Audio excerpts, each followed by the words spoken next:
It's time for another update in the Nancy Guthrie case.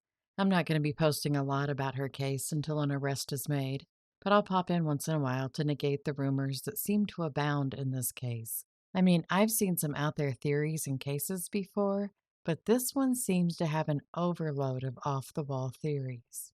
For those of you who have been following my channel, you know that's not what I'm about. Paid memberships are a way to directly support my work and help me keep bringing these stories to light. Thank you for making it possible. Now, on with the rumors.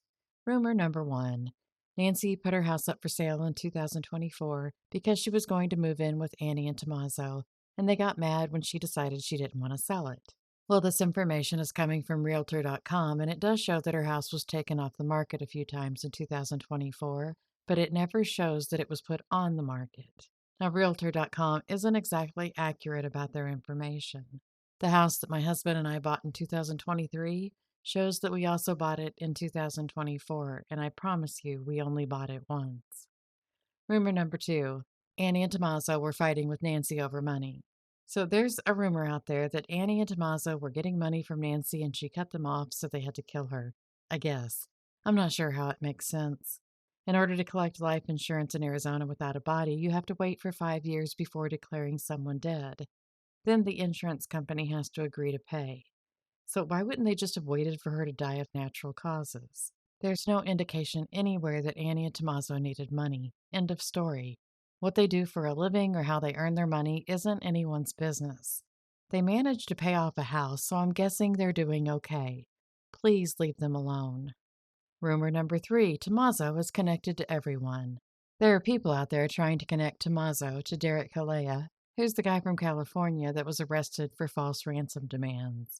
So the supposed connection is that Tommaso's band played at the same venue that Derek's band did, once a week apart in 2025. But I couldn't find proof that Derek's band had actually played at that same venue. And both bands were said to have played at venues where a DJ named DJ Mojito was working the nights the bands played. Well, that's not a connection. That's like saying that you're connected to all the people who use the same manicurist as you, or the people who shop at the same section of the same bookstore. When Derek was arrested, he told authorities that the only reason that he had sent the ransom note was because he had been following the case, and he got Annie and Tommaso's phone numbers from the internet. Rumor number four: the intruder doesn't use his right hand or bend his right leg because he has an injury on his right side, or he's had a stroke.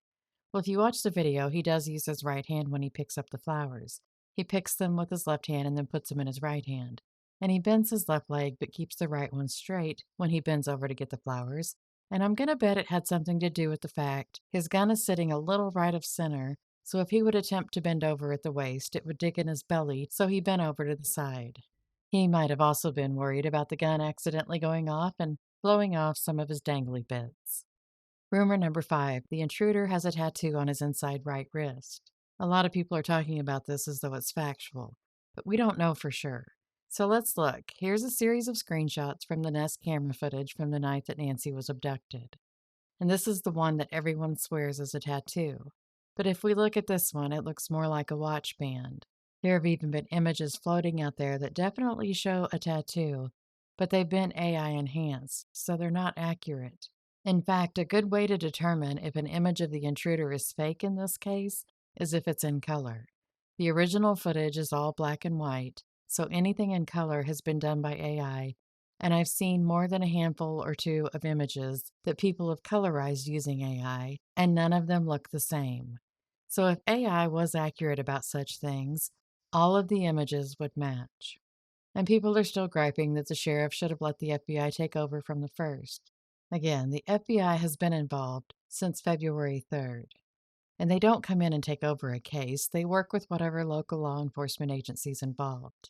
And the sheriff isn't even investigating this case. This isn't like Mayberry, where the sheriff and one deputy are the entire department. Sheriff Nanos has around 600 deputies working for him, so he's not out there investigating. Yes, he is the captain of the ship, but he's not the one rowing. And since there is so much talk about how things should have been done sooner, I've come up with a timeline of the events that happened the first couple of days. On February 1st at 11:56, Nancy's family went and checked on her. At 12:03, they called 911 and reported her missing, so it was only 7 minutes after they got there. At 12:15, Pima County deputies responded. When they responded, they found Nancy's car, phone, and wallet still inside her house. At that time, they also discovered the blood drops on the front porch that led out toward the driveway, and they discovered that the doorbell camera had been removed.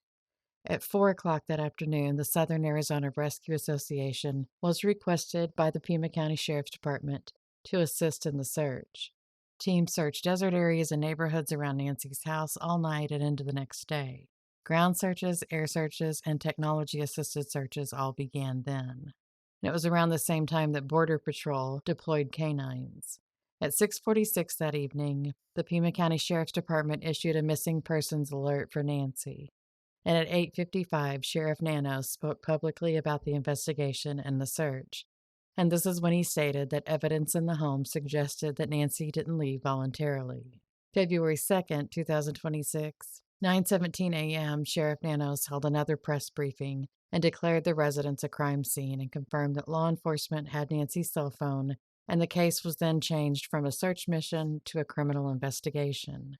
That morning, investigators also issued a ring alert, asking the community to review any ring camera footage they have from January 31st between 7 p.m. and 7 a.m. on February 1st, and to share any findings with investigators. At 12 p.m., a silver alert was issued. And at 7:16 p.m., the Pima County Sheriff's Department released a request for the community to send any information, photos, or videos that could help in the investigation. And then by February 3rd, the FBI was working with the Sheriff's Department. Although there have been people detained and houses searched, there have been no arrests or persons of interest named in Nancy's disappearance. I'll be back soon with a new case out of Kansas, well, new to us, and updates as necessary in the other cases that we're following. Thank you so much for being here. Until next time, stay safe and be happy.